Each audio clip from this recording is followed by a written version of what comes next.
exams well. Today I am going to start Physical Features of India, Chapter 2 from Geography. What is physical features? Physical features are the various landforms like mountains, plains, deserts, plateaus and islands. How we get all these physical features? Actually, we get all these physical features due to intrusive and extrusive forces. Intrusive force includes volcanic eruption and earthquake, while extrusive forces includes erosional and depositional activities.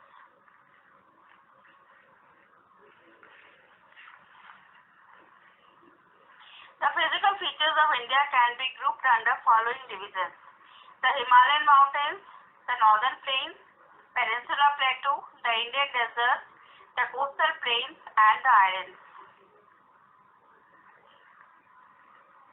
You can see through this map that Himalayas are situated to the extreme north. To the south of Himalaya, we have northern plains.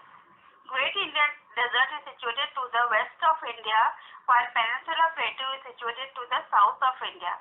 Apart from this, we have two island groups, Andaman and Nicobar Islands and Lakshadweep.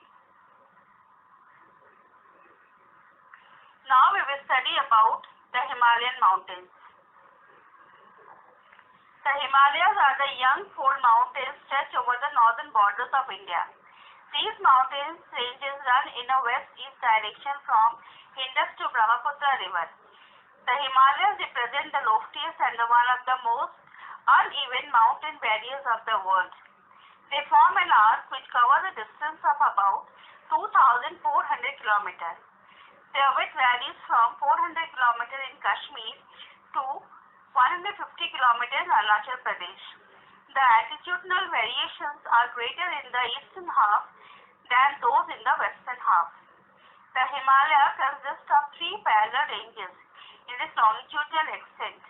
These are the Himadri, which is also known as Greater Himalayas, Himachal, which is also known as Lesser Himalaya, and Shivalik, which is also known as Lower Himalaya.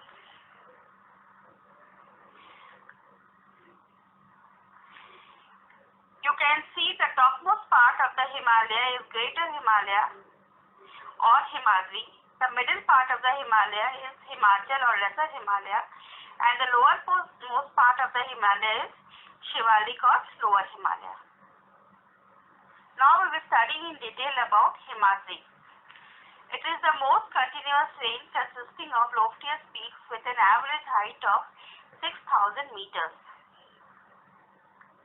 It contains all prominent Himalayan peaks like Mount Everest, Kanchenjunga, Dhaulagiri, Nanga Parvat, etc. The folds of Great Himalayas are asymmetrical in nature. The core of this part of Himalayas is composed of granite and it is covered with snow all throughout the year. So it is a good source of perennial rivers like Ganga and Indus.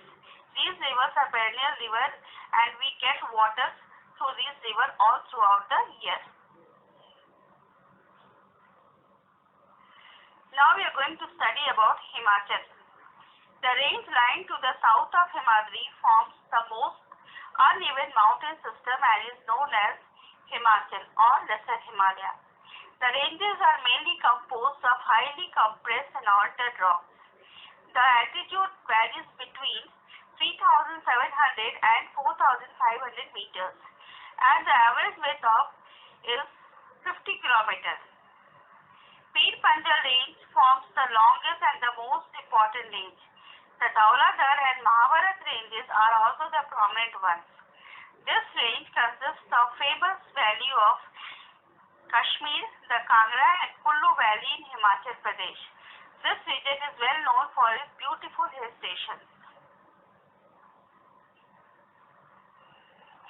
Next we have Shivalik. It is the outermost or the lowermost part of Himalaya. They extend over a width of 10 to 50 kilometers and have an altitude varying between 900 and 1100 meters. These ranges are composed of consolidated sediments brought down by rivers from the main Himalayan range. The longitudinal valley lying between Lesser Himalaya and Shivaliks are known as dunes. Dehradun, Kotli Dune, Patli Dune are some of the well-known dunes. Besides the longitudinal division, we have the division of Himalaya horizontally also. The Himalayas have been divided on the basis of regions from west to east. For example, the part of Himalaya lying between Indus and Satluj is known as Punjab Himalaya. The part of Himalayas lying between Satluj and Kali rivers is known as Kumaon Himalayas. The part of Himalaya which lies between Kali and Tista rivers is known as Nepal Himalaya, where the part of the Himalaya lies between Tista and Dihang rivers is known as Assam Himalayas. The Brahmaputra marks the easternmost boundary of the Himalayas. Beyond the Dihang gorge, the Himalayas bend sharply to the south and spread along the eastern boundary of India. They are known as Purvanchal or eastern hills and mountains. This part of Himalaya is covered with thick forest. The Purvanchal comprises the Patkai Hills, Naga Hills, Manipur Hills and Mizo Hills. Now we will discuss about the northern plains. Northern plain is situated to the south of Himalayas. The northern plain has been formed by the interplay of three major river systems, namely the Indus, the Ganga and the Brahmaputra along with their tributaries. They are formed of alluvial soil, which is the most fertile soil of the world. The area of the northern plain is 7 lakh square kilometers. The plain being about 2,400 km long and the width varies between 240 to 320 km. It is a densely populated region because of its rich soil cover and the availability of adequate water as well as favorable climate. It is agriculturally a productive part of India. The rivers coming from northern mountains are involved in depositional work. In the lower course, due to gentle slope, the velocity of river decreases, which results in the formation of riverine island. The island which is formed due to the depositional activity of river is known as riverine islands. The rivers in their lower course split into numerous channels due to deposition of silt. These channels are known as distributaries. The northern plain is broadly divided into three sections. The western part of the northern plain is referred to as the Punjab plain, which is formed by Indus and its tributaries.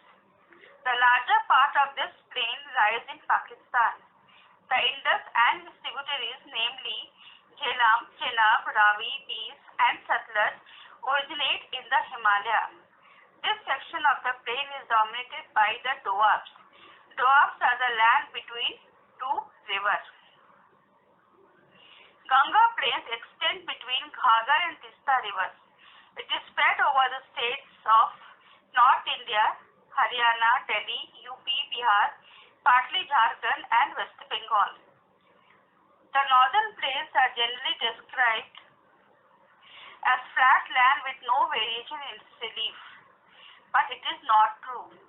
Here you can see the extent of northern plains. Northern plains mostly it is understood as a flat surface area, but it is not true. Rather, it has variation in its relief feature. These vast plains also have diverse relief features, namely Bhabar, Terai, Khadar and Bhangar.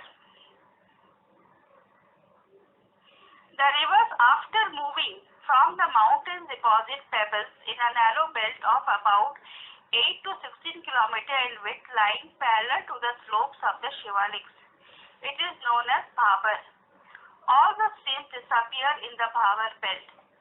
South of this belt, the streams and rivers re-emerge and create a wet, swampy and marshy region known as Terai. This was a thickly forested region full of wildlife, but now the forests have been cleared to create agricultural land. Dudhwa National Park is located in this region. The largest part of the northern plain is formed of older alluvium. It lies above the floodplains of the rivers and presents a terrace-like feature. This part is known as Bhangar. The soil in this region contains calcareous, which is known as calcium carbonate deposit, locally known as Kankad. The newer, younger deposit of floodplains are called Khadar. They are renewed almost every year and so are fertile, thus ideal for intensive agriculture. Now we will see the difference between Khadar and Bhangar. Khadar and Bhangar is the type of soil which is found in the northern plains. But Khadar is the new alluvial soil, while Bhangar is the old alluvial soil.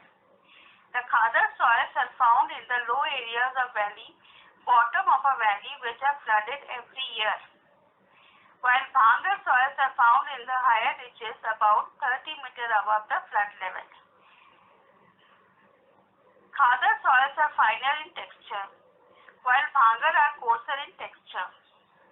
The Khadar soils are more fertile as these are found in the low areas of the bottom of valley, which are flooded almost every year and is renewed every year, while Bhangar soils are less fertile as these are found on the higher reaches about 30 meters above the flood level. That's all for today's session. Thank you, children.